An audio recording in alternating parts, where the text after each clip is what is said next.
Es una sorpresa, es una sorpresa, es una sorpresa, es una sorpresa, es una sorpresa, había dicho, había dicho, había dicho, había dicho, había dicho. Tenía que prepararme para algo extraordinario, algo extraordinario, algo extraordinario, algo extraordinario, algo extraordinario, algo espléndido, espléndido, espléndido, espléndido, espléndido.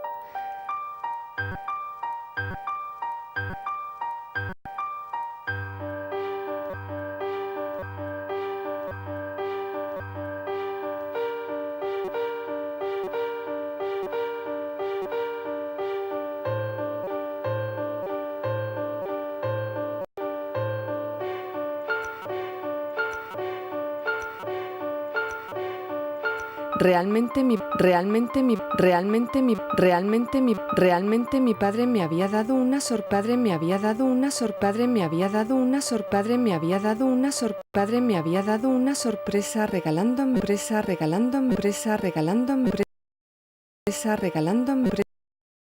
regalándome este reloj, este reloj, este reloj, este reloj, este reloj. Un reloj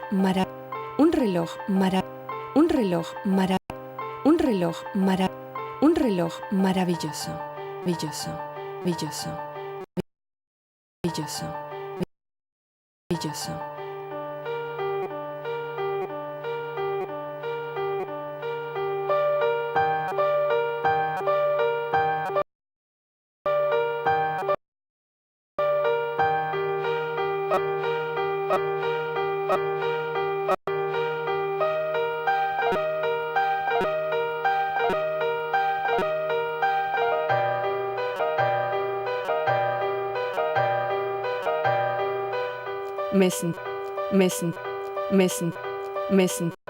Me sentía feliz y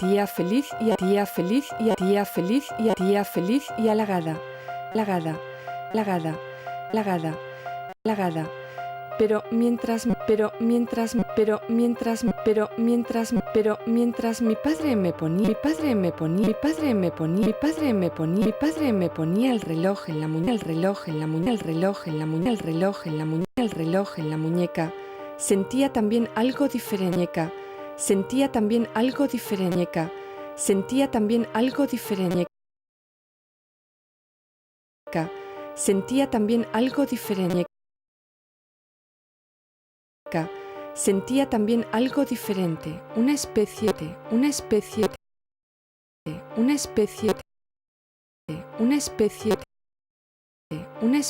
de atracción mágica.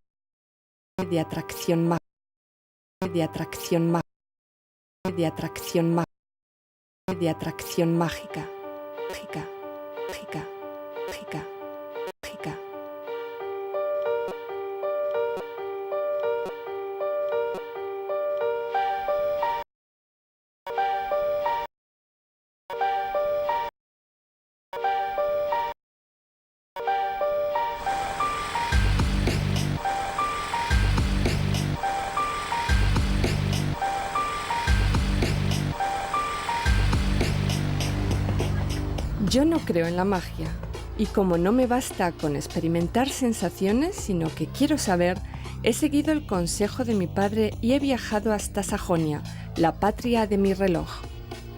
Mira bien todo, me había dicho mi padre, el paisaje, las gentes, el arte de la relojería, y quizás descubras el por qué los relojes Lange und Söhne son leyendas. ¿Leyendas? Aquí en la Sierra Metalífera ¿se fabrican relojes que son leyendas? No me lo preguntes a mí, había dicho mi padre. Pregunta más bien allí donde puedan darte la respuesta adecuada. Y es lo que he hecho. He venido a Glashütte, a la manufactura Lange, en la que, como bien decía mi padre, se mantiene una tradición que de otra forma se hubiera perdido.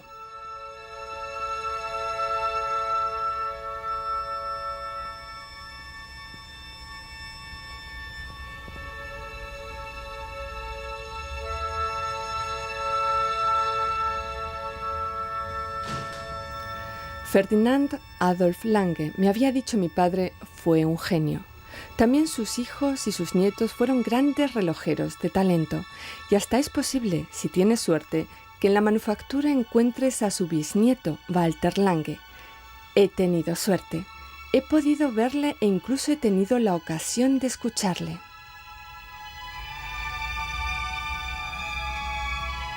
Ferdinand Adolf Lange fue mi bisabuelo. Nació en Dresde en 1815. A los 15 años comenzó su aprendizaje con el famoso relojero de la corte Johann Christian Friedrich Guttkäes.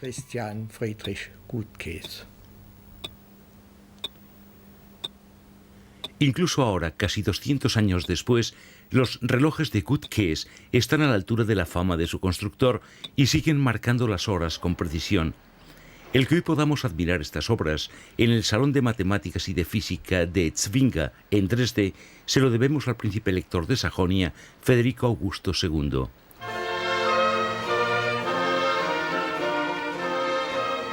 A Augusto, una eminente figura de principios del siglo XVIII, le gustaban las cosas bellas de la vida. Además de sus innumerables aventuras amorosas, a las que debía una numerosa descendencia y el sobrenombre de El Fuerte, también consagró su tiempo a la construcción de palacios barrocos. La herencia del elector de Sajonia y rey de Polonia no se limita al arte, a la cultura, al gozo de vivir que expresaba organizando lujosas fiestas. Augusto el Fuerte manifestó también un vivo interés por la ciencia y por la técnica, que heredado por sus sucesores, llegó a convertirse con el paso de los años en una verdadera tradición.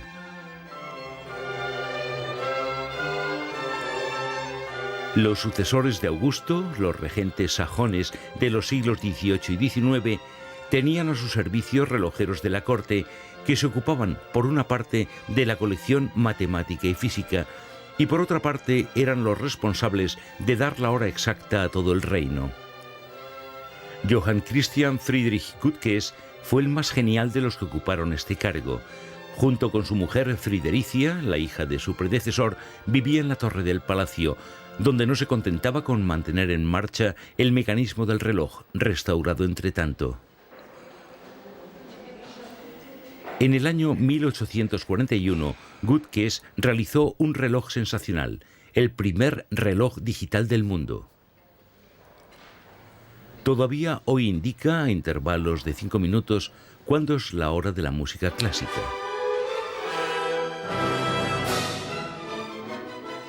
El reloj de 5 minutos en la ópera de Semper. En ninguna parte el arte y la relojería se presentan tan íntimamente unidos. Claro que por muy famoso que sea el reloj de Johann Christian Friedrich Guttkäes, los honores de haberlo realizado no recaen en él exclusivamente. Ha de compartirlos con un joven aprendiz relojero que muy pronto haría sombra al genio de su maestro. Alejado de las fastuosas fiestas, en la tranquilidad del taller de relojería, Adolf Lange forja su plan de aprender con los más famosos relojeros de su tiempo y de perfeccionar los conocimientos que su maestro le ha enseñado. Mon cher Lange, Friedrich Guttkäes comprende el deseo de su mejor alumno, escribe una dedicatoria en el cuaderno de viajes y de bocetos de Lange y le deja marchar hacia el vasto mundo de la relojería.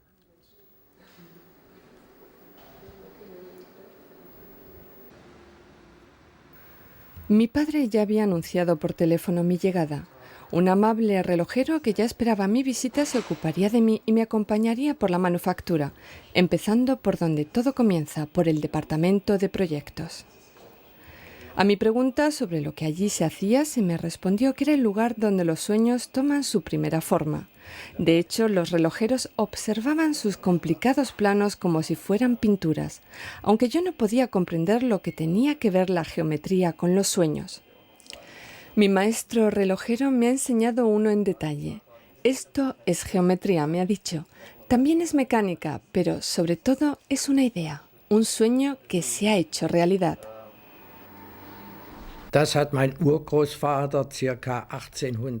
Esto lo diseñó mi bisabuelo hacia 1838. Fue en París, donde pasó 4 años al servicio del famoso relojero Wienerl. Por entonces estudiaba también física y astronomía. En este libro, en una minúscula buhardilla y a la luz de una vela, anotaba sus cálculos y sus proyectos.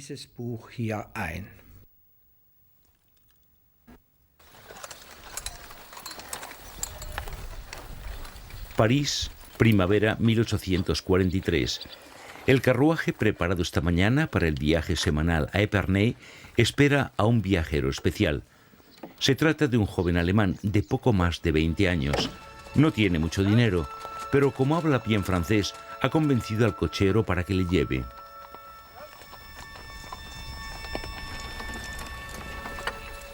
Adolphe Lange vuelve a casa. Durante 4 años ha estudiado en París la alta escuela de la relojería, ha viajado a Ginebra y a Londres y ha adquirido todos los conocimientos necesarios para fabricar los más refinados relojes. Adolphe Lange está contento de volver a casa. Es consciente de que al acabarse el viaje comienza su gran aventura. Tiene la intención de visitar a su viejo maestro Gutkes en su habitación de la torre bajo el reloj, contarle sus proyectos y pedirle la mano de su hija Antonia. Y si Antonia está de acuerdo en casarse con él, Adolphe escribirá al rey. Quiere informarle de las experiencias vividas en el extranjero y finalmente pedirá a su majestad un crédito, pues él, Adolphe Lange, sabe la fuerza que se esconde en los relojes.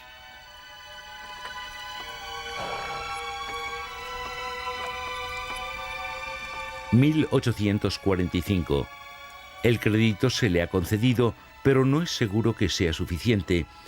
Claro que Adolphe Lange se aferra a su sueño de fabricar en la Sierra Metalífera, en una de las regiones más olvidadas del progreso, preciosos relojes que serán solicitados en todo el mundo. Así va pasando por las casas de tejados de pizarra y describiendo un futuro sin hambre. No promete riqueza, sino un trabajo digno. Y la gente le cree. Enseguida, en una pequeña casa de alquiler en Glashütte, empieza a tomar forma el sueño de la relojería de precisión sajona. Mi maestro relojero también tenía todavía mucho que contar de Adolphe Lange y de sus comienzos en Glashütte, pero cuando me ha llevado al departamento de fabricación he tenido la impresión de que todo el romanticismo desaparecía. Con un orgullo que yo al principio no podía entender, mi acompañante me explicaba técnicas como la electroerosión por alambre sin contacto.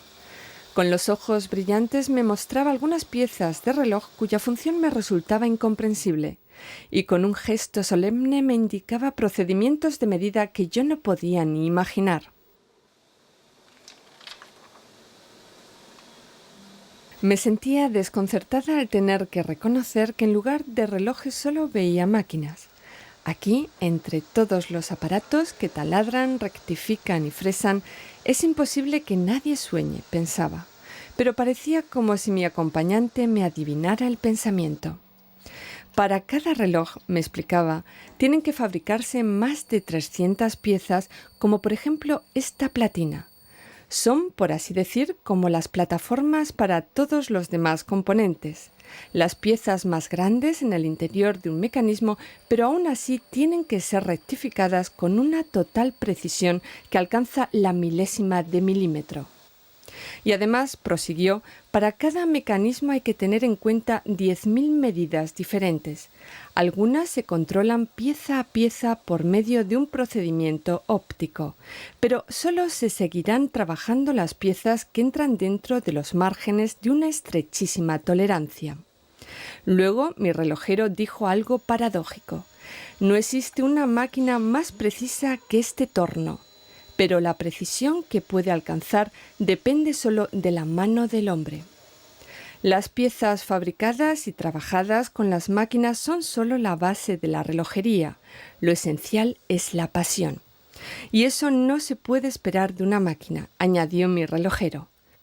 Luego, para convencerme del todo, me enseñó algo que me dejó profundamente impresionada: la incisión libre del maestro grabador. Naturalmente no sería necesaria para el funcionamiento de un reloj, dijo mi maestro, pero sí para su personalidad. Y como yo no comprendía, prosiguió: cuando estos hombres desde hace generaciones construyen y decoran relojes, cuando vuelcan en ellos toda su capacidad, sus sueños y sus ideales, cada reloj se convierte en una pieza única, con una personalidad inconfundible. Mire un poco mejor.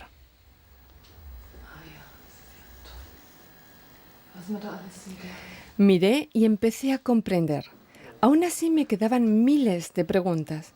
Pero este minucioso trabajo tan esmerado, ¿solo puede apreciarlo el que lo realiza? ¿Cómo pueden reconocer los profanos como yo el valor secreto de semejante trabajo? Calma, calma, dijo mi acompañante. Estamos todavía solo al principio del trabajo preparatorio. Mire e imprégnese de esta atmósfera. Aquí se fabrican los engranajes, los dientes de las horas. Contemple todo, pieza por pieza, y los mismos relojes le darán la respuesta. Aunque mi relojero hablara de nuevo de modo enigmático, no hice por el momento más preguntas y observé cómo se fabricaban y medían todas las piezas. Pasamos a la sala siguiente. Allí una exótica máquina era alimentada con barras de metal. Me extrañaba esta luz que inundaba toda la sala con una extraordinaria claridad. Como se me explicó, en el interior de la máquina se fabrican minúsculos engranajes, tan pequeños que, como me había anticipado mi relojero, yo ya no podría verlos sino solo sentirlos. ¿Es de verdad posible imprimir una emoción en el metal? ¿El grabado de adornos en forma de ondas es también la expresión de un sentimiento? ¿Una parte de la personalidad del reloj? Cuando he preguntado por el tipo de personalidad que tenían los relojeros, el bueno de mi maestro ha sonreído. Sajona, naturalmente, ha dicho. ¿O piensa usted que es una casualidad el que se fabriquen de nuevo los mejores relojes del mundo en la Sierra Metalífera? ¿De nuevo los mejores relojes? Ahora estaba claro para mí que semejante amor por el detalle no es comparable con ninguna otra forma de producción. Ya no se me ocultaba además que entre los hombres y los relojes existía una estrecha relación. ¿Sería posible que la personalidad de los unos tuviera que ver con la de los otros? 1845, cuando Adolf Lange llegó aquí, Glashütte era una pequeña ciudad empobrecida. La minería ya no era rentable. Los hombres tenían que ganarse la vida haciendo escobas, cestos o cortando madera. Pero de alguna manera mi bisabuelo tenía un presentimiento. Estos hombres, en este valle, estaban destinados a fabricar relojes de gran valor. La flota de vapores de ruedas que navegaba entre Dresde y la montaña de arenisca del Elba es un símbolo de la historia sajona. Bajo el puente de mando, en la cámara de calderas, donde el maquinista hace girar el vetusto engranaje, resulta evidente que Sajonia, tanto hoy como ayer, tiene una especial propensión para la técnica. Sobre todo en el siglo XVIII, el desarrollo económico del reino, el progreso y la industrialización van a la par, como un engranaje bien engrasado. Pero a principios del siglo XIX, cuando Napoleón decreta el bloqueo continental contra Inglaterra y comienzan a faltar importantes piezas de recambio, la coyuntura se desboca. Lejos del Elba, en la Sierra Metalífera, donde la minería y otras industrias se cierran, se presentan tiempos especialmente duros. Paro y pobreza están a la orden del día. El potencial artesanal de los habitantes, su talento técnico y su riqueza de ideas quedan sin aprovechar hasta que llegaron Adolf Lange y sus relojes. Su arriesgada empresa se convirtió en un éxito extraordinario. Solo 10 años después de su fundación, la empresa daba de comer a 100 relojeros. y de lo que sabían hacer dan testimonio los históricos relojes de bolsillo. Con una serie de invenciones y de mejoras, Adolf Lange consiguió que los relojes de su empresa fueran los más solicitados en todo el mundo. Lange und Söhne, el nombre de la manufactura desde 1854, se convirtió en el modelo del trabajo de calidad sajón y por extensión alemán. El sueño de Adolf Lange se había hecho realidad.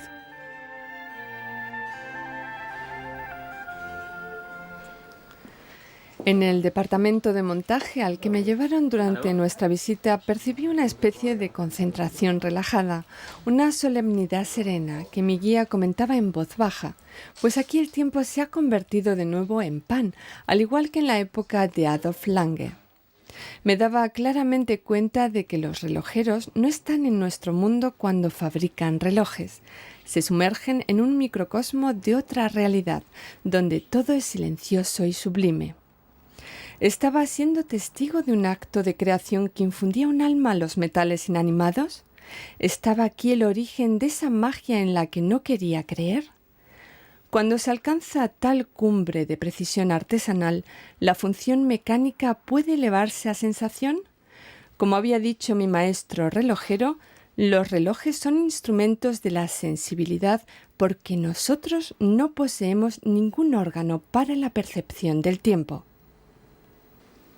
Tiene razón, me decía yo, el tiempo no es más que una vaga sensación, una brumosa noción sin orientación. Los relojes se me presentaban como recipientes, mecanismos que fluidifican el tiempo como una sustancia visible. Pero al mismo tiempo estaba segura de que detrás de tan extremada precisión se escondía mucho más que la complicada interacción de las pequeñas y de las minúsculas piezas. Estos relojes contienen una memoria colectiva, oí que decía mi acompañante, porque son una concentración de saber, de capacidad y de experiencia. Desde Augusto el Fuerte, esta memoria ha sido recogida y enriquecida permanentemente a través de los siglos por generaciones de relojeros sajones. De golpe he comprendido que de la pluralidad de valores materiales y espirituales nace una especie de cualidad intemporal, una forma extraordinaria de perpetuidad, y me preguntaba qué poder tendría todavía el tiempo omnipotente sobre estos relojes. La respuesta iba a tenerla rápidamente, pues en la tradición de la casa Lange existe